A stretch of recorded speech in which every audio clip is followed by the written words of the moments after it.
కృష్ణ అర్జున బంధం గురించి మహాభారతంలో వారిద్దరి అనుబంధం గురించి మనందరికీ తెలుసు.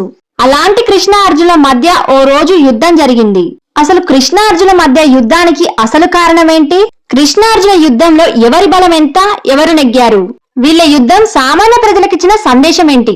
ఇలాంటి అన్ని ప్రశ్నలకు సమాధానం చెప్తూ complete video. Please watch complete video, support and subscribe my channel. శ్రీకృష్ణుడు అంటే సాక్షాత్తు విష్ణుమూర్తి స్వరూపం. విష్ణుమూర్తి దశావతారాలో శ్రీకృష్ణుడు అవతారం ఒకటి.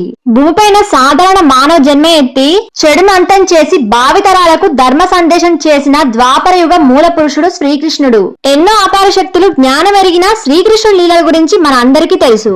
శ్రీకృష్ణుడు కురుక్షేత్ర యుద్ధ సమయంలో అర్జునుడు రథసారథిగా నిలబడి పాండవులను యుద్ధంలో గెలిపించి ధర్మాన్ని సంరక్షిస్తాడు. దానికి ప్రాయశ్చితంగా గాంధారి శాపాన్ని కూడా కృష్ణుడు భరిస్తాడు.